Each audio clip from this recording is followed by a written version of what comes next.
ዛሬ 20ኛ ቀናችን ነው። 20ኛ ቀናችን ምዕራፍ 6 ነው እንደምታውቁት ከቁጥር 1 ጀምሮ ያለውን ነው የምናየው። ነገር ግን ከዛ በፊት ምዕራፍ 6 ድረስ በተደጋጋሚ የሚነሱ ቃላቶች አሉና እነዛ ቃላቶች እኛ ቤተክርስቲያንም ላይ ትልቅ ውጤት እንደሚያመጡ ስላሰብኩ እነሱን ወደ ዛሬው ትምህርት ከመሄዳችን በፊት እንድናያቸው ፈልጋለሁ። ምንድነው ቤተክርስቲያን ያለማቋረጥ በከፍተኛ ፍጥነት ያደገችባቸውን ነገሮች የሚገልጡ ናቸው። ሐዋርያት ሥራ ምዕራፍ 1 ቁጥር 15 እስኪያወጡ። ሐዋርያት ሥራ ምዕራፍ 1 ቁጥር 15 ሃሌሉያ። አወጣችሁት? ቶሎ ቶሎ አውጡትና አንድ አራት ጥቅስ እንድናይ እዚህ ምዕራፍ 6 እስክንደርስ ያየናቸው አይተናቸዋል፣ ግን እንድናስታውሳቸው ሪቫይዝ እንድናደርጋቸው ፈልጌ ነው። ሐዋርያት ሥራ ምዕራፍ 1 ቁጥር 15 ምን ይላል? በዚያ ወራት ጴጥሮስ 120 በሚያህል በሰዎች ማህበር አብረው በነበሩ በወንድሞች መካከል ተነስቶ አለ። ስንት የሚያሉ ሰዎች ናቸው? 120 በሉ እስቲ። እሺ ምዕራፍ 2 ቁጥር 41 ደግሞ አንብቡ። ምዕራፍ 2 ቁጥር 41 እንደዚህ ይላል፣ ቃሉንም የተቀበሉ ተጠመቁ። በዚያም ቀን ስንት? 3000 የሚያህል ነፍስ ተጨመሩ። ከዛስ ቁጥር 47 እዛው ምዕራፍ 2 ቁጥር 47 እግዚአብሔርንም እያመሰገኑ በሕዝብ ሁሉ ፊት ሞገስ ነበራቸው። ጌታም የሚድኑትን ዕለት ዕለት በእነርሱ ላይ ይጨምር ነበር። ከ3000ዎቹና ከ120ዎቹ በተጨማሪ ደግሞ ጌታ የሚድኑትን ዕለት ዕለት በእነርሱ ላይ ምን ይላል? ይጨምር ነገር። ምዕራፍ 4 ቁጥር 4 ደግሞ አውጡ እዛው። ነገር ግን ቃሉን በሰሙ ብዙዎች አመኑ። የወንዶች ቁጥር 5000 ያህል ሆነ፣ ሴትና ሕፃን ሳይቆጠር ማለት ነው። ስንት ሺህ ሆነ አሁን ማለት ነው? አንድ ላይ 8120 ወንድ ሕፃንና ሴት ሳይቆጠር። ምዕራፍ 5 ቁጥር 14 እንደገና ምዕራፍ 5 ቁጥር 14 ሕዝቡ ግን ያከብሯቸው ነበር፣ የሚያምኑትም ከፊት ይልቅ ለጌታ ምን ይሉ ነበር? እስካሁን ድረስ ስንት ነበር ማለት ነው? 8120 ነበር። ከፊት ይልቅ ከተባለ ከ8120 በላይ እንደገና ምን ተብሏል? ሴትና ሕፃን ሳይቆጠር ተጨምሯል። በዚህ ሂሳብ ሄድ እንደሆነ ከ16000 በልጠዋል ማለት ነው አይደለም? እዛው ምዕራፍ 5 ላይ ቁጥር 28 ደግሞ ይሁት ሊቀ ካህናቱም በዚህ ስም እንዳታስተምሩ አጥብቀን አላዘዝናችሁምን? እነሆ ኢየሩሳሌምን በትምህርታችሁ ምን ብላችኋል? ሞልታችኋል አሏቸው ይላል አይደለም? እሺ ዛሬ የምናየው ጥቅስ ምዕራፍ 6 ቁጥር 1 አይደለም? ምዕራፍ 6 ቁጥር 1 ይሁት በዚያም ወራት ደቀ መዛሙርት እየበዙ ሲሄዱ ከግሪክ ሀገር ወጥተው የነበሩ አይሁድ በይሁዳ ኖረው በነበሩ አይሁድ አንጎራጎሩባቸው ይላል። በዚያ ወራት ደቀ መዛሙርት ምን እያሉ ሄዱ? እየበዙ ሄዱ። ከዚህ ቁጥር ጋር ስታዩት ምናልባት ሕፃናትና ሴቶች ቢቆጠሩ ከ50,000 በላይ አማኝ እዚህ አሁን ዛሬ የምናየው ክፍል ድረስ ነበሩ ማለት ነው። እና የመብዛታቸው ግን ሚስጥር ምን ነበረ ብላችሁ ስታዩ ምዕራፍ 5 ቁጥር 42 ይሁት የመብዛታቸው ሚስጥር ምንድን ነው? ምዕራፍ 5 ቁጥር 42 ምን ይላል? ዕለት ዕለትም በመቅደስና በቤታቸው። እስኪ በመቅደስና በቤታቸው በሉ። መቼ መቼ? ዕለት ዕለት በመቅደስና በቤታቸው ስለ ኢየሱስ እርሱ ክርስቶስ እንደሆነ ማስተማርና መስበክ አይተዉ ነበረ። እንደገና ወደ ኋላ ተመለሱና ምዕራፍ 2 ቁጥር 46 ይህንኑ ሀሳብ ታገኙታላችሁ። ምን ይላል? በየቀኑም በአንድ ልብ ሆነው በመቅደስ እየተጉ በቤታቸው። እስኪ በመቅደስና በቤታቸው በሉ። እነዚህ ሰዎች በፍጥነት የማደጋቸው ሚስጥር ሁለት ነው። የመጀመሪያው ምንድን ነው? በመቅደስ ዕለት ዕለት ምን ይላሉ? ይገናኛሉ፣ ይተጋሉ። ግን ደግሞ በመቅደስ ብቻ ሳይሆን የትም ነው? በቤታቸው። በየቤታቸውም ዕለት ዕለት ይገናኛሉ፣ አብረው ማዕድ ይቆረሳሉ። ቁጥር 42ን አብራርተን ማለት እንደሚላችሁ። ስለዚህ የመጀመሪያዊቱ ቤተክርስቲያን በፍጥነት እንድታድግ ያደረጋት ይሄ ሚስጥር ነው። አንደኛ በመቅደስ ብዙ ሆነው ታውዘንድስ ሆነው በሺ የሚቆጠር ሆነው ይገናኙ ነበረ። ያ ግን በሺ የሚቆጠር ሕዝብ እንዲቀጥል ያደረገው የሰለሞን ደጅ ላይ ትላንትም ከትላንት ወዲያም እንዳየነው መሰብሰባቸው ሳይሆን በየቤታቸው ዕለት ዕለት ምን ይላሉ? ይገናኛሉ። ኢየሱስ ጌታ። ስለዚህ ቤተክርስቲያናችን አሁን ይሄንን ትሬንድ ከመጀመሪያዊቱ ቤተክርስቲያን ልትወስድ ስለሚያስፈልጋት በቅርቡ አንድ ሰሞን ጀምረ ነው የነበረውን ነገር አሁን አጠናክረን እንድንጀምረው የጸለይኩበት አለ። ምንድነው እሱ? በየቤቱ ፕሮግራሞችን መጀመር ማዘጋጀት አለብን። ምክንያቱም አሁን ስናጠና ትምህርት ነው እየተማርን ያለነው፣ ከነሱ ልምድ ነው እየቀሰምን ያለነው። የነበራቸው ልምድ በጣም ደስ የሚለው ልምዳቸው ምንድነው ማለት ነው? በየዕለቱ በየቤታቸው የሚገናኙበት ሆም ሴል የሚባለው ማለት ነው። የግሩፕ ነበራቸው በየስፍራው። ስለዚህ አንዳንዶቻችሁን ቤቶቻችሁን እንጠይቃችኋለን፣ አንዳንዶቻችሁን ደግሞ ለሴል ሊደርነት እንጠራችኋለን። ለዛ ደግሞ የሚያስፈልገውን ስልጠናና አካሄድ እንማራለን ማለት ነው። ከዚያ የሐዋርያት ስራን ከመጨረሳችን በፊት የሐዋርያት ስራ አይነት እንቅስቃሴ በቤተ ክርስቲያናችን ይመጣል። አሜን። ኢየሱስ ጌታ ነው። ምክንያቱም ህይወት የሌለው የማይሰራና የማይተረጎም መጽሐፍ አይደለም እያጠናን ያለ ነው። የእግዚአብሔር ቃል ነው። የእግዚአብሔር ቃል በውስጡ መርህ ነው ያለው። አንደኛ ያን መርህ ከተከተል ነው ለእነሱ የሰራ ለእኛ ምን ይላል ይሰራልናል። ስለዚህ በእነዚህ ቁጥሮች መሰረት ኤክስፓንድ ያደርጉበትን ወይ ስናየው ሆም ሴል ነው፣ የቤት ለቤት ህብረት ነው ማለት ነው እንዲያድጉ ያደረጋቸው። ወደ ዛሬው ትምህርታችን እንሄዳለን። ሐዋርያት ሥራ ምዕራፍ 6 ከቁጥር 1 ጀምሮ ያለውን እናንብብ። ዝግጁ ናችሁ? በጣም ወንደርፉል ነገር ነው ዛሬም የምናየው። ከቁጥር 1 ጀምሮ እናንብብ። በዚያም ወራት ደቀ መዛሙርት እናንብብ ነው ያልኩት። በዚያም ወራት ደቀ መዛሙርት እየበዙ ሲሄዱ ከግሪክ ሀገር ወጥተው የነበሩት አይሁድ በይሁዳ ኖረው በነበሩት አይሁድ አንጎራጎሩባቸው። እያነበባችሁ በየቀኑ በተሰራው አገልግሎት መበለቶቻቸውን ችላ ይሉባቸው ነበርና 12ቱም ደቀ መዛሙርት ሁሉን ጠርተው እንዲህ አሏቸው፣ የእግዚአብሔር ቃል ትተን ማዕድን ልናገለግል ዘንድ የሚገባ ነገር አይደለም። ወንድሞች ሆይ በመልካም የተመሰከረላቸውን መንፈስ ቅዱስና ጥበብ የሞላባቸውን 7 ሰዎች ከእናንተ ምረጡ፣ ለዚህም ጉዳይ እንሾማቸዋለን። እኛ ግን ለጸሎትና ቃሉን ለማገልገል እንተጋለን። ይህም ቃል ሕዝብን ሁሉ ደስ አሰኛቸው። እምነትና መንፈስ ቅዱስ የሞላበትን ሰው እስጢፋኖስን፣ ፊልጶስንም፣ ጵሮኮስንም፣ ኒቃሮናንም፣ ጢሞናንም፣ ጳርሜናንም ወደ ይሁዲነት ገብቶ የነበረውን የአንጾኪያውን ኒቆላዎስንም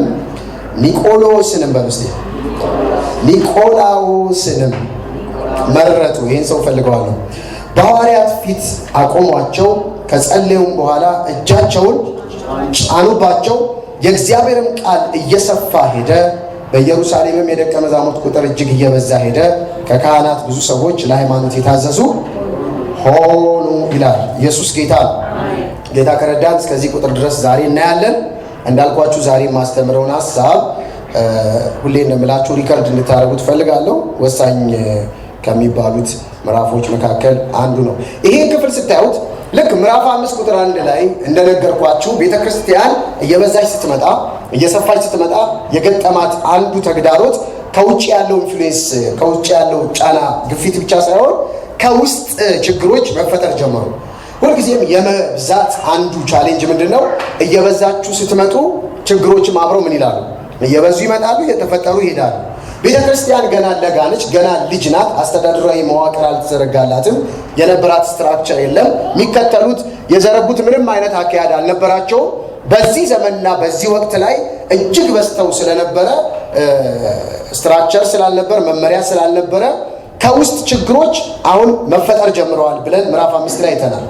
የምዕራፍ 5ቱ ችግር ምንድነው? ሰዎች የራሳቸውን አመለካከትና የራሳቸውን እምነት ቤተ ክርስቲያን ውስጥ ያስገቡ ጀመሩ። ለምሳሌ አናንያና ሰጲራን ስናይ ዋሹ። ትልቅ ውሸት ነው የዋሹት። የሸጡትን ቤት በዚህ ያህል ይሸጥ ነው ብለው ሙሉን እንደሰጡ አስመስለው አምጥተው ሲሰጡ ከጴጥሮስ ጋር ምናምን ተጋጩ። ምክንያቱም ማን እንድትዋሹ አስገደዳችሁ? እኛ በፍቃዳችሁ እንድታመጡ ነው የጠየቅነው፣ እናንተ ግን ሙሉን እንደሸጣችሁ አድርጋችሁ የግማሹን ዋጋ ለምን አመጣችሁ የሚል የውስጥ ችግር መፈጠር ጀመረ ብለናል። አሁንም እዚህ ጋር አሁንም እዚህ ምዕራፍ 6 ላይ የምታዩት ችግር ምንድነው? ቁጥር 1 ላይ ስታነቡ እንደምታገኙት ይኸው አንብቡት። ቁጥር 6 ምዕራፍ 6 ቁጥር 1 በዚያ ወራት ደቀ መዛሙርት እየበዙ ሲሄዱ ከግሪክ መጥተው የነበሩ ምን አይሁድ ናቸው። ግን ከየት ነው የመጡት? ከግሪክ ማለት በኢየሩሳሌምና በይሁዳ አልነበረም የሚኖሩት። ሌላ ሀገር የሚኖሩ ምኖች ናቸው? አይሁዶች፣ ስደተኛ አይሁዶች ናቸው። ስደተኛ አይሁድ ሆነው ከግሪክ ሀገር መጥተው የነበሩ አይሁድ በይሁዳ ኖረው በነበሩት አይሁድ ላይ አንጎራጉሩባቸው። ምንድነው እንዲያንጎራጉሩ ያረጓቸው? ቀጥሎ ያለው ምክንያት ተመልከቱ። በየቀኑ በተሰራው አገልግሎት መበለቶቻቸውን ችላ ይሉባቸው ነበር። ምኖቻቸው? እስቲ በሉት። መበለት ማለት ምን ማለት ነው? ባሏ የሞተባት ብቻዋን የምትኖር ወይንም ደግሞ እድሜዋ የገፋ የደከመች ሴት ማለት ነው። እና መጽሐፍ ቅዱስ የመጀመሪያዊቱ ቤተክርስቲያን ታረግ የነበረው አንዱ ልማድ ምንድነው? ሰዎች እድሜያቸው ሲሄድ ትቀበላቸውና እነሱን መመገብ፣ መንከባከብ፣ ማኖር፣ ማሳደር የሚባል ስራ ትሰራ ነበር። እነዚህ ደግሞ አይሁዶች ስለሆኑ አይሁዶች በባህላቸው የትም ይኑሩ የት ነው መቀበር የሚፈልጉት? ምድራቸው ላይ ከአባቶቻቸው ጋር አንድ ላይ ነው መቀበር የሚፈልጉት። ታስታውሱ እንደሆነ ዮሴፍ አንድ ለእስራኤል ልጆች ቃል ያስገባቸው ነገር ምንድን ነው? ስሞት ሬሳዬን አድርቁትና አስቀምጡትና ወደ ምድራችሁ ወደ ከነዓን ስትገቡ ሬሳዬን ይዛችሁ ምን በሉ ግቡና ከአባቶቼ ጋር አንድ ላይ ቅበሩኝ አላቸው ይላል። ልክ እንደዚሁ አይሁዶች ግሪክም ይኑሩ ኢትዮጵያም ይኑሩ የተለያየ ኤዚያም ይኑሩ የትም ይኑሩ መቀበር የሚፈልጉት የት ነው? እስራኤል ስለሆነ ይሁዳ ስለሆነ ልክ ሲያረጁ ዱላ በመያዣቸው ወይንም ደግሞ አሮጊት ሲሆኑ ይመጣሉ እስራኤል ይመጣሉ። ከግሪክ የመጡ ልክ እንዲህ አይነት አሮጊትና ሽማግሌዎች መበለቶች ነበሩ ጌታን የሚያውቁ። እንደገና እዛው ይሁዳ ደግሞ የሚኖሩ መበለቶች ነበሩ። እነዚህ መበለቶች ደግሞ ቤተክርስቲያን ምግብ ታድላቸው ነበረ፣ ትመግባቸው፣ ትከታተላቸው ነበር። ብዙዎቹ ሄዳችሁ ባክግራውንድ ስታጠኑ ቤታቸውን ንብረታቸውን ሸጠው ለቤተ ክርስቲያን የሰጡ ናቸው። ከዚህ በኋላ በቃ እኔ ምን አለኝ ብለው ልክ አንዳንድ የኤንጂኦዎች ውስጥ አሮጊቶች ንብረታቸውን ሸጠው እዛ መኖር እንደሚጀምሩ ቤተ ክርስቲያን ውስጥ እንደዚህ እየኖሩ ነበር እነዚህ ሰዎች። ግን ምን ችግር ተፈጠረ? ያንን አገልግሎት ያካሂዱ የነበሩት ኦፊሻሊ ያልተሾሙ ሰዎች ናቸው። ቤተ ክርስቲያን አንተ ለዚህ ጉዳይ ሳትላቸው ግን ስራውን የሚሰሩ ሰዎች ነበሩ። ኦፊሻሊ ግን ምን አላሉ? አልተሾሙ፣ ኦርደር አልተደረጉም፣ እጅ አልተጫነባቸውም። ክፍተቱ ግን ስለነበረ ክፍተቱን የሚሞሉ ሰዎች ነበሩ። ስለዚህ የማዕድ አገልግሎት ይባላል። የምን አገልግሎት? ያንን የማዕድ አገልግሎት የሚያገለግሉ ሰዎች ግን ችግር ነበረባቸው። ምን አይነት ችግር ነው? አድሎ ያደሉ ነበር። ለማን ነው የሚያደሉት? ለሚያውቋቸው እትያስካለ የኛ ሰፈርና እዚሁ አብረን ያይኖር ነው ለሚሉት ሰው 2 ጭልፋ እየሰጡ ከግሪክ ለመጡ ስንት? 1 ጭልፋ ይሰጣሉ። ይሄ ነገር ማንን አበሳጨ? ከግሪክ የመጡትን ከሩቅ የመጡትን አበሳጫቸው። አድሎ እየተደረገ ነው ብለው ይሄንን ጥያቄ የት ይዘውት መጡ? ሐዋርያት ጋር ይዘውት መጡ። ኢየሱስ ጌታ ነው። እኔ ጋር ሆኖ እሱ ምንም ችግር የለውም። ሐዋርያት ጋር ይዘውት መጡ። ለሐዋርያት ነገሯቸው። ሐዋርያት ይሄንን ያውቃሉ። ሐዋርያት ይሄንን ሲያውቁ ቀጥሎ እርምጃ መወሰድ አለበት። አሁን ይሄ እንግዲህ ትልቅ አስተዳደራዊ ጥያቄ ነው። አይናችሁ ይከፈት። ቤተክርስቲያን እንደ ምዕራፍ 5 እና ምዕራፍ 4 ላይ እንዳየነው የሰዱቃውያንና የቤተ ክህነት አካባቢ ሰዎች ከፍተኛ ቻሌንጅ እያደረጉባት ነው ያሉት፣ ግፊት እያደረጉባት፣ ተጽዕኖ እያደረጉባት ነው ያሉት። ነገር ግን አሁን ቤተክርስቲያን የሚያሰጋት ነገር ከውጭ የሚመጣው ሳይሆን ከውስጥ የተነሳው ችግር ነው። ለምን? የአስተዳደር ጥያቄ ነው የተነሳው። አይታችሁት እንደሆነ ቁጥር 1 ላይ አንጎራጎሩባቸው የሚል ቃል አለ። ምን አሉባቸው? እነዚህ ሰዎች አማኝ ናቸው? ማያምኑ ናቸው? አማኞች ናቸው። አማኞች ቸርች ውስጥ ምን እያሉ ነው? እያንጎራጎሩ ነው። እስቲ እያንጎራጎሩ በሉ። እያንጎራጎሩ። ይሄ ማንጎራጎር በመጽሐፍ ቅዱሳችን ላይ ታውቃላችሁ፣ እግዚአብሔር እስራኤላውያንን በምድረ በዳ እንዲቀሩ የተስፋይቱን ምድር እንዳይወርሱ ያደረገበት ትልቅ ኃጢአት እንደሆነ ዘጸአት 16:7 ላይ ታያላችሁ። እንደዚሁም ደግሞ አዲስ ኪዳን ላይ በሉቃስ ወንጌል ምዕራፍ 5 ቁጥር 30 ላይ ታያላችሁ። ማንጎራጎር እግዚአብሔር የማይወደው በጣም ከፍተኛ የሆነ ምንድነው? ኃጢአት ነው። እንደዚህ እንደምታስቡት አይደለም። ማንጎራጎር ቤተክርስቲያን እስካሁን ድረስ ስናነብ በተደጋጋሚ የምናየው ቃል ምን ነበር ብለን? አንድ ልብ አይደል? አንድ ልብ። አሁን ግን ማንጎራጎር ሲመጣ ያ ነገር ምን አለ ማለት ነው? እየቀረ ሊመጣ ነው፣ እየጠፋ ሊመጣ ነው። ይሰበሰባሉ እንጂ አንድ ልብ አይደሉም ማለት ነው። ምክንያቱም ምን ተፈጥሯል? ማንጎራጎር ተፈጥሯል። ምንድነው እንዲያንጎራጉሩ የሚያደርጋቸው? አድሎ አለ ቤተክርስቲያን ውስጥ። ሰዎች ከይሁዳ የመጡ ከሆኑ የተሻለ መስተንግዶ ያገኛሉ፣ የተሻለ ምግብ ያገኛሉ። ከግሪክ የመጡት ደግሞ ይበደላሉ። ይሄ ነገር የቤተክርስቲያንን አንድነት ምን ያደርገዋል? ያጠፋዋል። ስለዚህ እነ ጴጥሮስ አስቸኳይ እርምጃ ነው በዚህ ጉዳይ ላይ የወሰዱት። እርምጃው ምንድን ነው? በጌታ በደንብ ተከተሉኝ። ኢየሱስ ጌታ ነው። ቁጥር 2 ላይ ተመልከቱ። 12ቱ ደቀ መዛሙርት ሁሉን ጠርተው እንዲህ አሏቸው፣ የእግዚአብሔርን ቃል ትተን ማዕድ እናገለግል ዘንድ የሚገባ ነገር አይደለም። እዚህ ስራ ውስጥ እነማን ናቸው ማለት ነው? በዋናነት የነበሩት 12ቱ ናቸው። 12ቱ ከተባሉ እነ ጴጥሮስ ናቸው። የዚህ የማዕዱን አገልግሎት ፊት አውራሪ ሆነው የሚመሩት እነ ጴጥሮስ ናቸው። በእርግጥ ከህዝቡ ብዛት አንጻር 12 ሆነው ያን ሊያስተናግዱ ባይችሉም፣ ነገር ግን እኛ ይሄንን ስራ ልንሰራ አይገባንም። ይሄን ስራ ከሰራ የእግዚአብሔርን ቃል መተው አለብን። የእግዚአብሔርን ቃል ደግሞ ለማዕድ አገልግሎት የማዕድ አገልግሎት በሉ ለማዕድ አገልግሎት ብለን የእግዚአብሔርን ቃል አገልግሎት ልንተው አይገባም አሉና ቁጥር 3 ላይ ወንድሞች ሆይ ኢየሱስ ጌታ በመልካም የተመሰከረላቸው በመልካም የተመሰከረላቸው መስፈርቱን ስሙ። መንፈስ ቅዱስና ጥበብ የሞላባቸውን 7 ሰዎች ከየት ከእናንተ በሉ። እግዚአብሔር ሁሌ ሰው የሚያመጣው ከየት ነው? ከእናንተ ምን በሉ አሉ? ምረጡ፣ ለዚህ ጉዳይ እንሾማቸዋለን አሉ። ነገር ያው ቁጥር 3 መልካም የተመሰከረላቸው የሚመረጡት ሰዎች ምን ያስፈልጋቸዋል? ምስክርነት። በህዝቡ መካከል ሁሉም ሰው ስለነሱ ምን ይገባል? ሊመሰክር ይገባል። መልካም ምስክርነት ሊኖራቸው ይገባል። ኢየሱስ ጌታ አንደኛ ጢሞቴዎስ ምዕራፍ 3 መልካም ምስክርነት በሉ እስቲ። ኢየሱስ ጌታ። አንደኛ ጢሞቴዎስ ምዕራፍ 3 አንደኛ ጢሞቴዎስ ምዕራፍ 3 መልካም ምስክርነት ምን እንደሆነ ላሳያችሁ።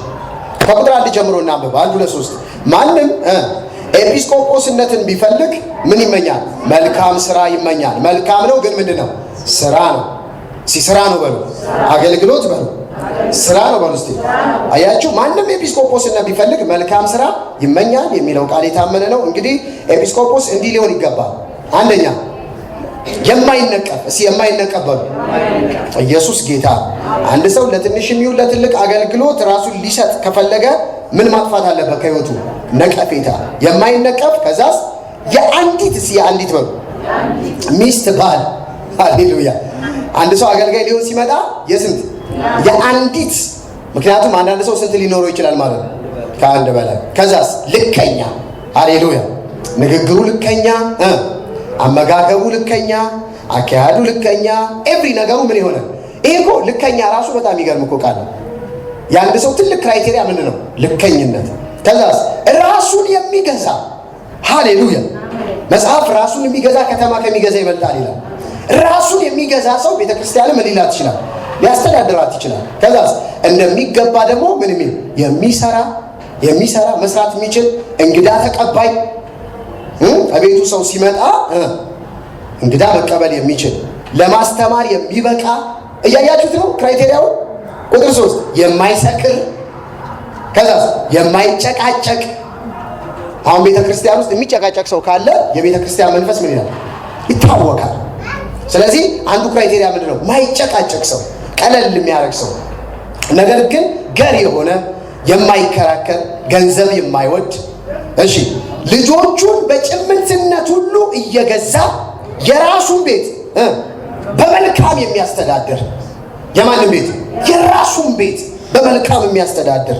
ይኸውላችሁ እነ እስጢፋኖስ ይሄ ነው መልካም ምስክርነት ያላቸው የሚሉት። ቁጥር 5 ሰው ግን የራሱን ቤት እንዲያስተዳድር ባያውቅ የእግዚአብሔርን ቤተ ክርስቲያን እንዴት ይጠብቃታል? እቤቱ ትርምስምስ ያለ ነገር ካለ ሰው ቸርች ብታመጣው ቸርቿ ምን ያደርጋታል? ትርምስምስ ያደርጋታል። ሰው ከሚስቱ ጋር የሚጣላ ከሆነ እዚህ መጥቶ ካስካለ ጋር ይስማማ። ስለዚህ የአንድ አገልጋይ ክራይቴሪያ ምንድን ነው? የራሱን ቤት በመልካም ማስተዳደር የሚያውቅ። ቁጥር 6 በትዕቢት ተነፍቶ በዲያብሎስ ፍርድ እንዳይወድቅ አዲስ ክርስቲያን ደግሞ አይሁን። እግዚአብሔር ቤት ውስጥ አገልጋይ የሚሆን ሰው አዲስ ክርስቲያን መሆን የለበትም። ለምንድን ነው አለ ጳውሎስ? በትዕቢት ተነፍቶ በዲያብሎስ ፍርድ እንዳይወድቅ። ሃሌሉያ።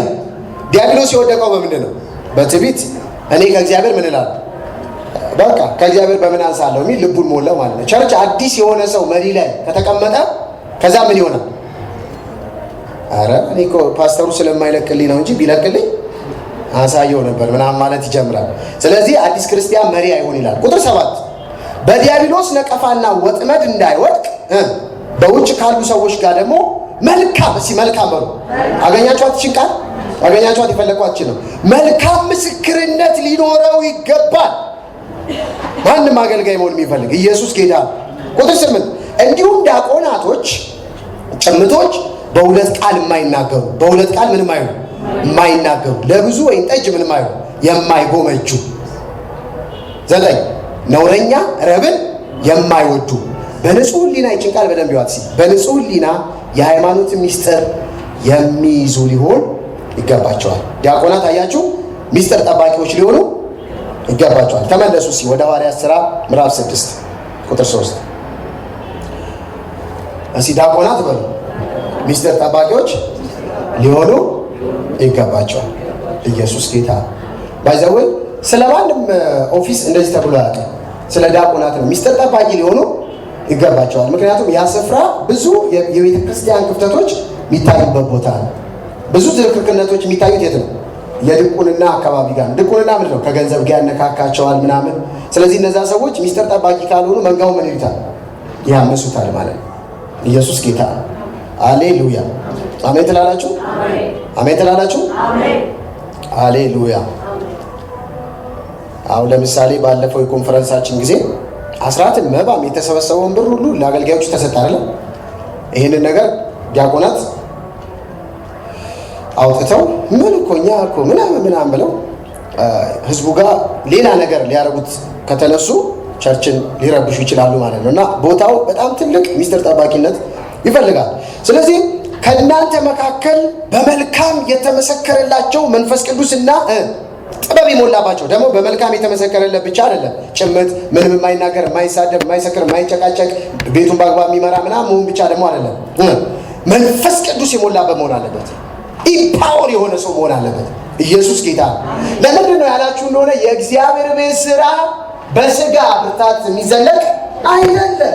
ለዘሩባቤል ሂዱና ንገሩት አለ። ምን? በኃይልህ አይደለም በብርታትም አይደለም፣ በምኔ ነው? በመንፈሴ ነው። እግዚአብሔር ቤት ላይ አገልጋይ ሆናችሁ ብዙ ጊዜ ብዙ መንገድ መሄድ የምትችሉት በመንፈስ ኢምፓወር ከተደረጋችሁ ብቻ። ለምን? ኤቭሪዴይ አዳዲስ ችግሮች ስለሚፈበረኩ እነዛን ችግሮች ፌስ አድርጋችሁ ማለፍ የምትችሉት መንፈስ ኃይል ከሰጣችሁ ብቻ ነው። ስለዚህ ለአገልግሎት የተመረጡት ሰዎች ሁለተኛው ክራይቴሪያ መንፈስ ቅዱስ የሞላባቸው መሆን አለባቸው። ሃሌሉያ። ከዛ ጥበብ ደግሞ የሞላባቸው። ምን የሞላባቸው? ጥበብ። ሃሌሉያ። ስለ ጥበብ 6 ሳምንት አስተምሬያለሁ። ትዝ ይላችሁ እንደሆነ ምንድነው ጥበብ የሚለውን ነገር ግን ጥበብን ጥቅልል አድርገን ዲፋይን ስናደርገው ምንድነው ብለናል? አንድን ነገር የምንሰራበት መንገድ አይደል? አንድ ሰው ጥበብ አለው የሚባለው የሆነ ነገር የሚያደርግበት መንገድ ካወቀ። እውቀት አለው የሚባለው ምንድነው ብለናል? ምን ማድረግ እንዳለበት እንዴት እንደሚደረግ ካወቀ ነው። የሚደረገውን አውቆ ግን የሚደረግበትን መንገድ ሲያውቅ ደግሞ ምን ይባላል? ዊዝደም ይባላል፣ ጥበብ ይባላል። በብርና በወርቅ ከመነገድ በምን መነገድ ይበልጣል ይላል መጽሐፍ። በጥበብ መነገድ ትርፋማ ያደርጋል። ብዙ ብርና ብዙ ወርቅ ይዞ ንግድ ውስጥ ከመግባት ጥበብ ይዞ ንግድ ውስጥ መግባት ውጤታማ ያደርጋል። ስለዚህ ጥበብ አይነተኛ ነገር ነች፣ ከሁሉም የምትሻል ነገር ነችና ጥበብን ምን በላት ይላል መጽሐፍ? አግኛት። ጌት ደ ዊዝደም፣ ጥበብን አግኝ ይላል። ስለዚህ እነዚህ ሰዎች ጥበብ ያገኙ መሆን አለባቸው። ለምን? ስራው መስተንግዶ፣ የማዕዱ አገልግሎት እንዴት እንደሚደረግ ማወቅ አለባቸው። አድሎ እንዳይፈጸም፣ ሰዎች እንዳያንጎራጉሩ፣ በመካከል ችግር እንዳይፈጠር እንዴት ማድረግ እንዳለባቸው የሚያውቁ መሆን አለባቸው። ከዛ ስንት ሰዎች ነው ደግሞ? ከእናንተ መሀል ስንት ሰው ምረጡ? እስኪ 7 በሉ። ስለ 7 ያው መጽሐፍ ቅዱስ ብዙ ነገር ነው የሚነግረን። ነገር ግን ስለሱ ቁጥር አሁን ምንነት አላወራም። ነገር ግን አንድ ትልቅ ነገር ያሳየኛል ለእኔ 7 መሆናቸው። እነዚህ ሰዎች በሌላ አባባል በቲም ሊሰሩ ምን የሚሉ የሚችሉ መሆን አለባቸው። የቲም ስፒሪት የገባቸው ሰዎች መሆን አለባቸው። ሁሉም በየመሰለው በየፊናው ሳይሆን መጥቶ የሚሰራው ቲም ወርክ ነው ስራው የሚፈልገው። ቤተ ክርስቲያን ውስጥ ብቻህን የምትሰራው ነገር የለም። ቲም ወርክ ነው፣ የግሩፕ ስራ ነው። ስለዚህ 7 ሰዎች ምረጡ። እኛ ለዚህ ጉዳይ ምን እንላቸዋለን? ዋው ምን አይነት ኦቶሪቲ ነው! እንሾማቸዋለን። ሃሌሉያ። ቁጥር 4 እኛ ግን ለጸሎትና ቃሉን ለማገልገል እንተጋለን። የእግዚአብሔር ቃልና ጸሎት ራሱ ትጋት የሚፈልግ ጉዳይ እንደሆነ ታያላችሁ። በዚህ ርዕስ ብዙ ብላችሁ ደስ ይለኝ ነበር። ነገር ግን ቁጥር 5 ላይ እንሄዳለን። ምን ይላል? ይህም ቃል ሕዝቡን ሁሉ ምን አደረጋቸው? ደስ አሰኛቸው። እምነትና መንፈስ ቅዱስ የሞላበትን ሰው ማንን? ሲበሉት እስጢፋኖስን። ሃሌሉያ። እስጢፋኖስን። ይህን ሰው በደንብ እንዳትረሱት፣ በደንብ ይዩት። እስጢፋኖስን። የስሙ ትርጉም ድል የነሳ ሰው አክሊል ማለት ነው። እንዲህ ጥቅል ሲደረግ ድል የነሳ ሰው ምን አክሊል። ሰው ድል ነስቶ የሚሰጠው ምን አክሊል። ዝም ብሎ ከቤተሰብ ወርሶ ምናምን ሳይሆን ድል ነስቶ ራሱ ድል ነስቶ ያገኘው አክሊል ማለት ነው እስጢፋኖስ ማለት የስሙ ትርጉም። ይሄ ሰው ግሪክኛ ቋንቋን ተናጋሪ ነው እና መጽሐፍ ቅዱሳችንን ቀጥሎ በደንብ የምታገኙት ሰው ነው ማለት ነው እስጢፋኖስ። ቀጥሎስ ይሄ ሰው እምነትና ምን የሞላበት ነው? መንፈስ ቅዱስ የሞላበትን እምነትና መንፈስ ቅዱስ የሞላበት ሰው ነው። መንፈስ ቅዱስ ብቻ ሳይሆን የሞላበት ምን አለው? ይሄ ሰውዬ አማኝ ነው። ታዩታላችሁ በኋላ ተአምራት ሁሉ ያደርግ ነበር። ማዕድ ብቻ አይደለም የሚያገለግለው፣ የሚናገርበትንም መንፈስ ልንቋቋም አልቻለም የተባለው ስለዚህ ሰው ነው። በደንብ ስለምናየው በኋላ አሁን እሱ ላይ አንቆይም። ሁለተኛ ፊልጶስ ነው። ፊልጶስ ከሐዋርያቱ አንዱ ነው። ታውቃላችሁ አይደል? ሐዋርያት ውስጥ ማን አለ? ፊልጶስ አለ። የስሙ ትርጉም ማን ነው ብለናል? ፈረስ የሚወድ አላለም? ፈረስ የሚወድ ሰው ማለት ነው። ይሄ ግን ፊልጶስ ከሐዋርያቱ አንዱ ሳይሆን ሌላ ለድቁና የተጠራ ሰው ነው። እንዳትረሱ፣ ከሐዋርያት አንዱ አይደለም።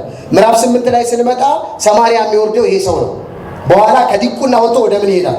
ወንጌላዊነት ሁሉ ይገባል ማለት ነው። እና ፊልጶስ ፕሮኮስም ማንም ኢየሱስ ጌታ ነው። ስለዚህ ሰው ምንም የሚታወቅ ነገር የለም። ኢንተርናሽናል ስታንዳርድ ባይብል ኢንሳይክሎፔዲያ ሚል ግን አንድ ብዙ ሪሰርች ስሰራ ያገኘሁት አንድ መረጃ ምንድን ነው? ይሄ ሰው የኒቆሚዲያ የምትባል ቤተ ክርስቲያን ጳጳስ እንደሆነና አንጾኪያ በሚባል ሀገር ደግሞ መስዋዕት ሆኖ እንደሞተ እንዲሁ ቸርች ሂስትሪ የሚያወራ ነገር በኢንተርናሽናል ስታንዳርድ ባይብል ኢንሳይክሎፔዲያ ላይ አይቻለሁ ማለት ነው፣ ገጽ 4 ላይ። እንደገና ደግሞ ማን የሚባል አለ ቀጥሎ?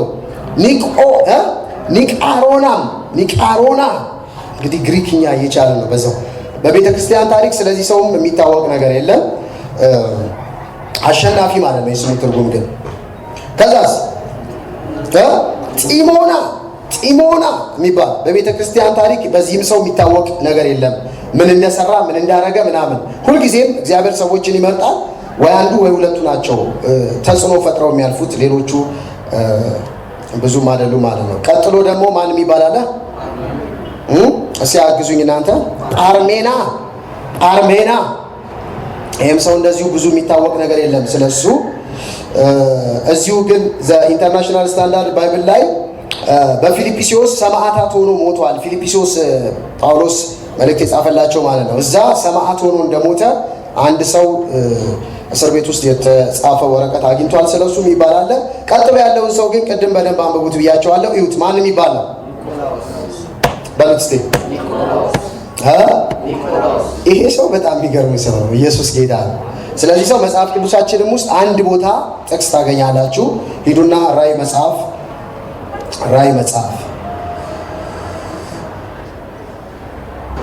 ምዕራፍ 2 ቁጥር 14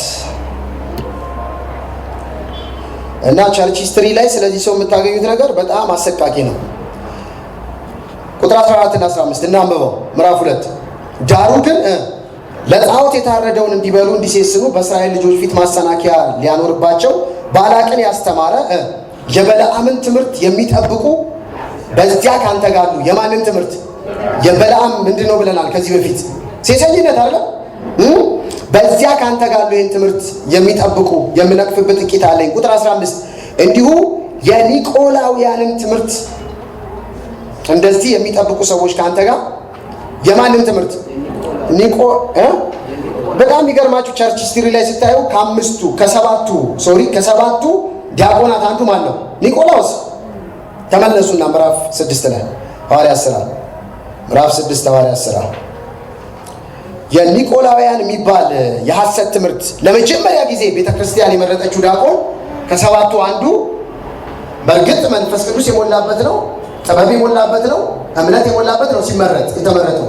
በኋላ ግን በአገልግሎት እየቆየ ሲሄድ እነ እስጢፋኖስ ሰማዕት እየሆኑ ሞቱ፣ ሌሎቹ ሰማዕት እየሆኑ አለፉ። ይሄ ሰው ግን የስህተት ትምህርት አስተማሪ ሆነ።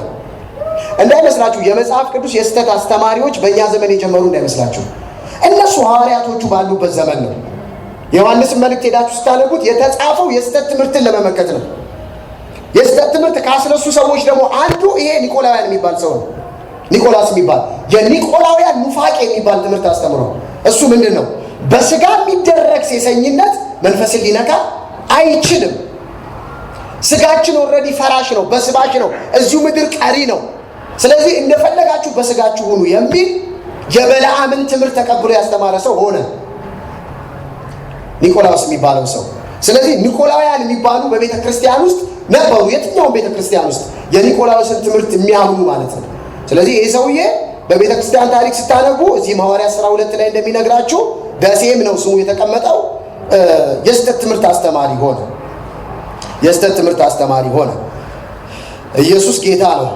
ሃሌሉያ ሃሌሉያ፣ ጌታ ይባረክ። የመጨረሻ ቁጥራችን ቁጥር 6 ነው። ቁጥር 6 ላይ የተወሰነ ደቂቃ እንቆያለን። ምን ያህል እንደሆነ አላውቅም፣ ግን ባሉን ደቂቃዎች ሁሉ ይህችን ቁጥር ነው የምናየው። በሐዋርያት ፊት አቆሟቸው። እነዚህን 7 ሰዎች የተመረጡ ሰዎች በሐዋርያት ፊት ምን አሏቸው? አቆሟቸው። ሰዎቹ የወጡት ከየት ነው? ከህዝቡ ውስጥ፣ ከህዝቡ መሃል ነው ተመርጠው የመጡት። ህዝቡ ራሱ ነው እንትና መልካም ምስክርነት አላቸው፣ መንፈስ የሞላባቸው ናቸው፣ እምነት ያላቸው ሰዎች ናቸው ብሎ ህዝቡ ራሱ መረጣቸው። ያኛውም ደግሞ በሐዋርያት ፊት አመጡና አቆሟቸው ይላል። ሐዋርያት ደግሞ ከጸለዩ በኋላ ምን አሉባቸው? ጮክ ብላችሁ በሉት፣ እጃቸውን ጫኑባቸው። ኢየሱስ ጌታ። ሐዋርያት ሁሉ ጊዜም ይሄንን ያደርጋሉ፣ ወደፊትም እናየዋለን። ዛሬ እጅ ስለመጫን እዚህ ቦታ ላይ ያለውን ነገር አሳያቸዋለሁ። እጅ መጫን በብሉይ ኪዳን በብሉይ ኪዳን እጅ ይጫን ነበር እንጂ ምን ይል ነበር? ይጫን ነበር። ኢየሱስ ጌታ ነው። አንደኛው ዓላማ በብሉይ ኪዳን የቤተሰብ መሪነትን ለማስተላለፍ ነው። የቤተሰብ ምንነትን ሐዋርያት ሥራ ማነው? ዘፍጥረት 48:18 ዘፍጥረት 48:18 ሃሌሉያ። እጅ መጫን በብሉይ ኪዳን ዘፍጥረት 48:18 ከ17 ጀምሮ እናንብበው። እሺ እናንብበው። 1 2 3 ዮሴፍም አባቱ ቀኝ እጁን በኤፍሬም ራስ ላይ ጭኖ ባየ ጊዜ አሳዘነ። ምን አለው? ለምን መሰላችሁ? ተሸውዶ ስላረጀ ተሸውዶ መስሎት ነው። ዮሴፍ አባቱ ቀኝ እጁን በኤፍሬም ራስ ላይ ጭኖ ባየ ጊዜ ምን አለው? አሳዘነው። ምክንያቱም ኤፍሬም የምናሴ ታላቅ ነው ታናሽ ነው? ታናሽ ነው። ቀኝ እጅ ደግሞ መጫን ያለበት ማለት ነው ታላቅ ላይ ነው። ያዕቆብ ግን የዮሴፍ ታናሽ ልጅ ኤፍሬም ላይ ቀኝ እጁ ምን አለበት? ጫነበት። ዮሴፍ አባቱ ቀኝ እጁን በኤፍሬም ራስ ላይ ጭኖ ባየ ጊዜ ምን አደረገው? አሳዘነው። የአባቱንም እጅ በምናሴ ራስ ላይ ይጭነው ዘንድ ከኤፍሬም ራስ ላይ አነሳው። አይናችሁ ይከፈት። አሜን። ያዕቆብ ሽማግሌ ነው። ዮሴፍ የማን ልጅ ነው? የያዕቆብ ልጅ ነው። ኤፍሬምና ምናሴ ደግሞ የማን ልጅ ናቸው? የዮሴፍ ልጆች ናቸው። አሁን ያዕቆብ ቀኝ እጁን በማን ላይ እንዲጭነው የሚፈልገው? በምናሴ ላይ። ስለዚህ በያዕቆብ ቀኝ ማንን አስቀመጠ? ዮሴፍ አስቀመጠው። ምክንያቱም ይኸው አንብቡት። ዮሴፍ አባቱን ቀኝ እጁን በኤፍሬም ራስ ላይ ጭኖ ባየ ጊዜ አሳዘነው። መጫን የለበትም። ስለዚህ በቀኙ በኩል ምናሴን ያደረገው አይደል? በያዕቆብ ቀኝ ምናሴን አደረገለት። ታላቁ ስለሆነ ብኩር ነው መቀበል ያለበት ማለት ምናሴ ነው። በግራው በኩል ደግሞ ኤፍሬምን አደረገለት። ስለዚህ አባትየው ሲባርክ እንዲህ ነው መባረክ ያለበት። ይሄ ታናሽ ነው፣ ይሄ ታላቅ ነው። ነገር ግን ሰውየው ሲባርክ ያዕቆብ ቀኝ እጁን ማን ያደረገ? እዚህኛው ጋር አደረገው ኤፍሬም ላይ፣ ግራ እጁን ደግሞ ምናሴ ላይ ያደረገው። ዮሴፍ የተሳሳተ መስሎ አዘነለት ለያዕቆብ። ወይ አረጀ ማለት ነው በቃ ብሎ ከዛ እጁን አነሳውና ከኤፍሬም ላይ ማን ያደረገው? ምናሴ ላይ ያስጫነው። ይሄ ነው ትልቁ፣ ይሄን ባልከው ብሎ ቀጥሎ ተመልከቱ የሚለው ቁጥር 18 ተመልከቱ። ዮሴፍም ቆይ እዛ ጨርሰው የአባቱን ልጅ በምናሴ ላይ ራስ ጭኖ ዘንድ ከኤፍሬም ራስ ላይ አነሳው። ዮሴፍም አባቱን አባቴ ሆይ እንዲህ አይደለም፣ በኩሩ ይህ ነው፣ ቀኝህም በራሱ ላይ አርግ አለው። እጅ መጫን ያለበት ማለት ነው በኩሩ ላይ ነው። በኩሩ ላይ ቀኝ እጅን በራሱ ላይ አርግ አለው። አባቱም እምቢ አለ። እንዲህ ሲል አወቅኩ ልጄ ሆይ ማለት ተሳስቼ አይደለም ማለቱ ነው። አወቅኩ፣ ይህም ደግሞ ሕዝብ ይሆናል ታላቅም ይሆናል፣ ነገር ግን ታናሽ ወንድሙ ከእርሱ ይበልጣል፣ ዘሩም የአሕዛብ ሙላት ይሆናል አለ። ያዕቆብ ተሳስቶ ነው እጁን የጫነው ትንሹ ላይ አይደለም፣ እያወቀ ነው። አሁን ዮሴፍ የሚመስለው ምንድነው? ይሄ ልማዳዊ ስርዓት እየፈጸመ ነው ይመስለው ያዕቆብ። ሰውየው በምን እያየ ነው? በመንፈስ እያየ ነው። ባይዘው ነግሬያቸዋለሁ ደጋግሜ። ያዕቆብ ሊሞት አካባቢ አደገኛ ስፒሪቹዋል ረለም ውስጥ የነበረ ሰው ነው። ልጆቹን ጠርቶ ምን አላቸው ነው የሚለው? በሚመጣው ዘመን የሚያገኛችሁን ኑ ልንገራችሁ አላቸው ይላል። 12ቱንም የሚመጣውን ዘመን የነገራቸው። እነዚህንም ትንንሽ ልጆች የልጅ ልጆቹን ሲያይ በመንፈስ ከትልቁ ይልቅ ትንሹ ምን ይሆናል? ሕዝብ ይሆናል፣ ኃይለኛ ይሆናል፣ መሪ ይሆናል። ስለዚህ ቀኝ እጁን ማላይ ጫነ። ዮሴፍን ይሄ በጣም ያሳዘነው ለምን? ቀኝ እጁ ትንሹ ላይ ተጫነ ማለት አሁን ኢምፓወር የሚሆነው ማለት ነው። የቤተሰቡ ኃይል የሚያልፈው ማለት ነው ትንሹ ላይ ነው። ስለዚህ በአይሁዶች ልማድ በብሉይ ኪዳን እጅ መጫን የቤተሰብን ኦቶሪቲ የቤተሰብን አስቀጣይነት መረከብ ማለት ነው። ሐዋርያቶቹ 7ቱ ላይ እጃቸው ምን አሉባቸው? ጫኑባቸው። የሆነ ነገር ኢምፓወር ሊያደርጉባቸው ማለት ነው። ቀጥሎ ደግሞ ካህናቶች በብሉይ ኪዳን መስዋዕት ሆኖ የሚሞትን ነገር መስዋዕት ሆኖ በምትክ የሚሞትን ነገር ለመተካት እጅ ይጭኑ ነበር። ዘጸአት 29 ቁጥር 10 ዘጸአት 29 ቁጥር 10 ዘጸአት 29 ቁጥር 10 ምን ይላል? ወይፈኑንም ወደ መገናኛው ድንኳን በር ፊት ታቀርበዋለህ። አሮንና ልጆቹ እጃቸውን በወይፈኑ ራስ ላይ ይጭናሉ። ወይፈኑን በመገናኛው በር ድንኳን አጠገብ በእግዚአብሔር ፊት ታርደዋለህ። የእስራኤልን ኃጢአት ወይ የሕዝቡን ኃጢአት ወይ ደግሞ የእነሱን ኃጢአት ወክለው ወይፈኑ ላይ እጃቸው ምን ይላሉ? ይጭናሉ። እጅ መጫን ምትክነትን ነው የሚያሳየው። ደግሞ በክህነት ስርዓት የምን ምትክነት? ኃጢአት የሰራው ሰውዬ ኃጢአቱ በዚህ ሰው ላይ ምን ይበል ይሁን የሚል ማለት ነው። ኢየሱስ ጌታ። እስኪ አሜን በሉ። አይታችኋል አይደለም? ኢየሱስ ክርስቶስን ሲያየው ዮሐንስ ምንድነው እየጻፈልን? ዮሐንስ ወንጌል ምዕራፍ 1 ላይ መጥምቁ ዮሐንስ ሲያየው እነሆ የዓለምን ኃጢአት የሚያስወግድ የእግዚአብሔር ልጅ። ከዛ መጣና ምን አደረገው ይላል? አጠመቀው። እጁን ጭኖ ምን አደረገው? ያ ማለት እጁን ሲጭንበት የዓለምን ኃጢአት ሁሉ በእሱ ላይ ምን አደረገው? ትራንስፈር አደረገው። ለምን? የዓለምን ኃጢአት የሚያስወግድ የእግዚአብሔር በግ ነው። ከዛስ ምን ይሆናል? የሰውየው ወይም የሀገር ወይ የዓለም ኃጢአት እዛ እንስሳ ላይ ምን ይሆናል? ትራንስፈር ይሆናል። የመጀመሪያው በብሉይ ኪዳን የቤተሰብን ማዕረግ ወይንም ሹመት ወይንም ብኩርና ለማስተላለፍ እጅ ይጫን ነበር። ሁለተኛ ኃጢአትን ለማስተላለፍ ደግሞ እጅ ይጫን ነበር በብሉይ ኪዳን። አሁን ሶስተኛ እግዚአብሔርን እንዲያገለግሉ ሰዎችን ለመለየት እጅ ይጫን ነበር። ማንን እንዲያገለግሉ? እግዚአብሔርን። ኢየሱስ ጌታ። እግዚአብሔርን እንዲያገለግሉ በሰዎች ላይ እጅ ይጫን ነበር። ዘዳግም 34 ቁጥር 9 34 ቁጥር 9 አገኛችሁት? እናንብበው። ዘዳግም 34 ቁጥር 9 ሙሴም እጆቹን ስለጫነበት የነዌ ልጅ ኢያሱ የጥበብን መንፈስ ተሞላ፣ የእስራኤልም ልጆች ታዘዙለት፣ እግዚአብሔርም ሙሴን እንዳዘዘው አደረጉ። ሙሴ የነዌ ልጅ ኢያሱ ላይ ምን ብሎ ነበር? እጁን ሲጭንበት ምን አገኘ? እሱ የጥበብ መንፈስ ተሞላ። ስለዚህ ሙሴ አገልግሎቱን ጨርሶ የሚቀጥለውን አገልጋይ ሲተካ አገልግሎቱን የተካው ምን በማድረግ ነው? እጆቹን በመጫን። እጅ መጫን በሉ እስቲ። እጅ ሲጭንበት ኢያሱ ሌላ ሰው ሆነ። በቃ ሙሴ ላይ የሰራው ያው ዊዝደም እሱ ላይ ደግሞ መስራት ጀመረ። ዘጸአት 29:10 ዘጸአት 29:10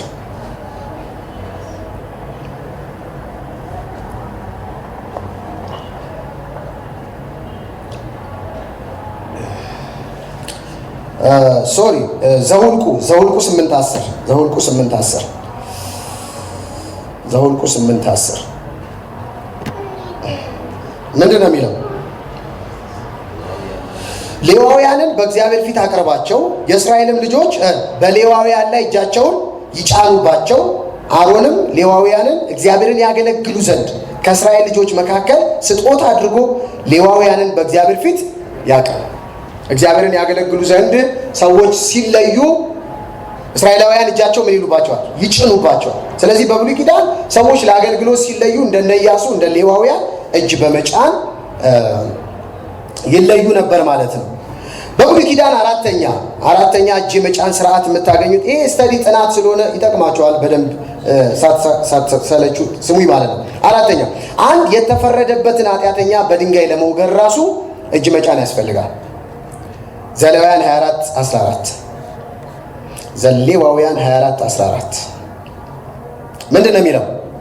ዘሌዋውያን 24:14 1 2 3 ተሳዳቢውን ከሰፈር ወደ ውጭ አውጣ፣ የሰሙትም ሁሉ እጃቸውን በራሱ ላይ ይጫኑበት። ምን ያሉት ሰዎች?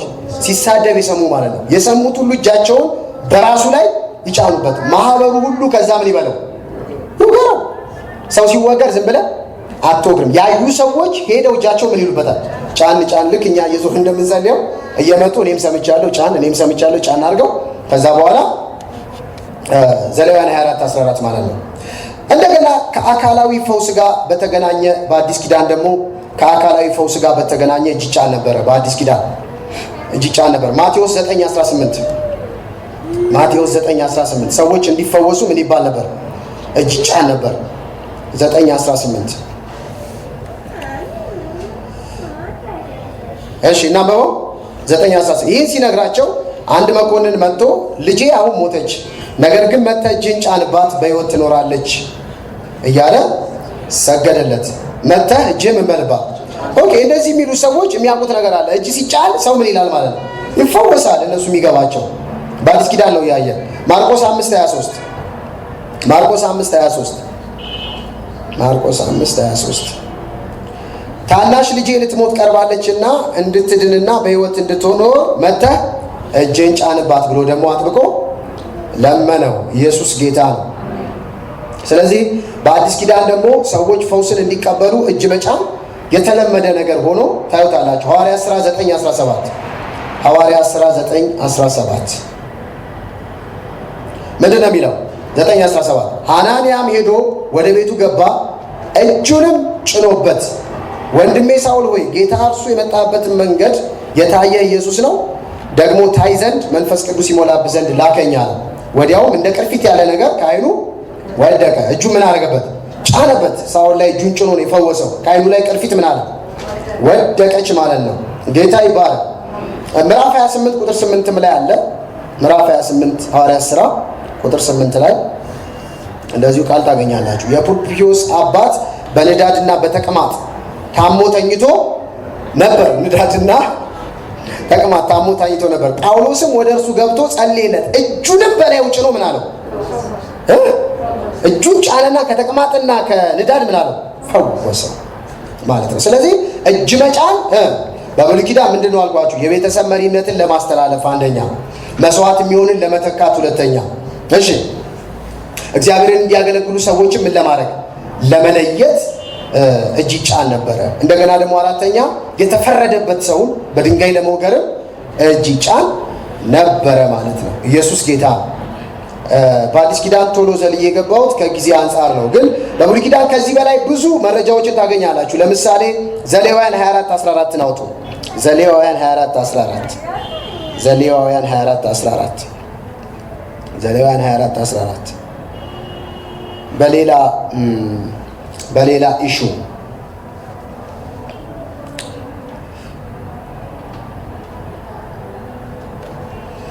ይሄ እጅ በድንጋይ የሚወገረውን ሰው እጅ ጭነው ይወግሩት ነበረ አይደለም?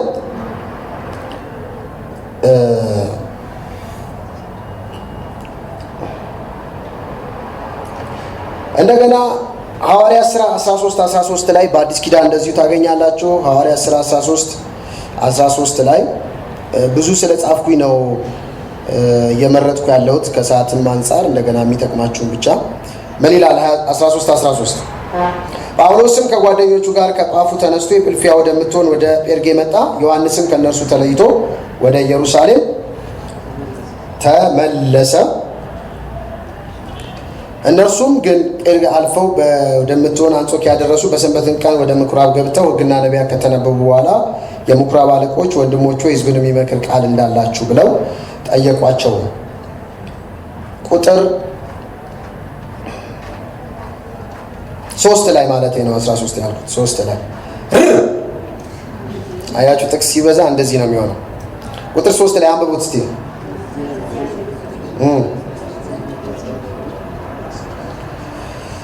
እጃቸውን ምን ካረጉ በኋላ እሺ። አንደኛ ጢሞቴዎስ 4:14 አንደኛ ጢሞቴዎስ 4:14 እነዚህን ጥቅሶች የግድ መስጠት አለብኝ። አንብቡት እስኪ እናንተ።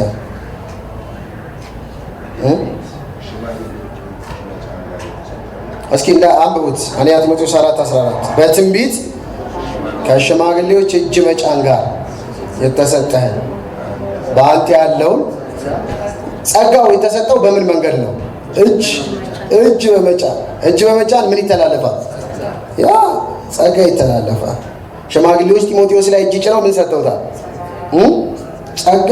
ጌታ ይባላል። ስለዚህ በመጽሐፍ ቅዱሳችን እጅ መጫን ይህንን የሚመስል ልማድ አለ። ነገር ግን ደግሞ ፈጥናችሁ እጃችሁ ምን አትበሉ ይላል። ለምንድን ነው የተባለው? ከዛ ሰው ድካምና ኃጢአት ጋር እንዳትተባበሩ።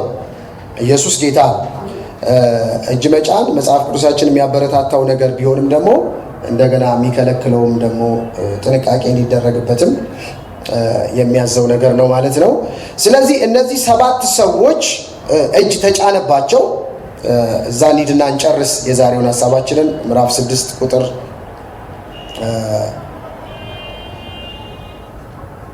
6 ላይ ምዕራፍ 6 ቁጥር 6 ላይ እዚህ ላይ ነው የምንጨርሰው። በሐዋርያት ፊት አቆሟቸው፣ ከጸለዩ በኋላ እጃቸውን ጫኑባቸው። አሁን ባየነው መሰረት እጅ የተጫነባቸው ለፈውስ ነው? ለምትክነት ነው? የቤተሰብን ዘራረግ እንትን ለማስቀጠል ነው? ለምንድን ነው እጅ ጫኑባቸው? ለአገልግሎት ስራ ለመለየት ነው። በቃ እነዚህ ሰዎች ከዚህ በኋላ ለአገልግሎት ስራ የተለዩ ናቸው ብለው አደባባይ ላይ በእግዚአብሔርም ፊት እጃቸውን ጭነው ለአገልግሎት ስራ ለዩአቸው ማለት ነው። እና እንዳልኳችሁ አንዳንዶቹ በተሳሳተ መንገድ አገልግሎታቸውን ቢጨርሱ፣ ነገር ግን እነ እስጢፋኖስን የሚያክል መንፈስ ያለባቸው፣ አሁን ቀጥሎ የምናየው እስጢፋኖስን ነው። በጣም ወንደርፉል ሰው ነው። እና ምዕራፍ 7 ላይ ስንገባ ነግሬያቸዋለሁ ደጋግሜ። አንድ ሰው መዝሙር 105 እና ሐዋርያት ሥራ ምዕራፍ 7ን ካወቀ የመጽሐፍ ቅዱስን ዋና ዋና ሐሳቦች ያውቃል ተብሎ ይታመናል። ምክንያቱም ሐዋርያት ሥራ ምዕራፍ 7 እስጢፋኖስ ከዘፍጥረት ጀምሮ እነሱ እስካሉበት ዘመን ድረስ መጽሐፍ ቅዱስን በመንፈስ ቅዱስ እየተነዳ የተረተረበት ቦታ ነው ማለት ነው። እና ያንን ሰው ጭምር እጅ ጭነው ከተራ ምዕመንነት ወደ ድቁንና ያመጡት። በኋላ ግን እሱ የቤተ ክርስቲያን መስዋዕት የመጀመሪያው መስዋዕት እስኪሆን ድረስ እግዚአብሔር የተጠቀመበት ሰው ነው። እና ሐዋርያት እሱ ላይ እጅ ጭነውበት ነበረ። ጌታ ይባላል። የዛሬው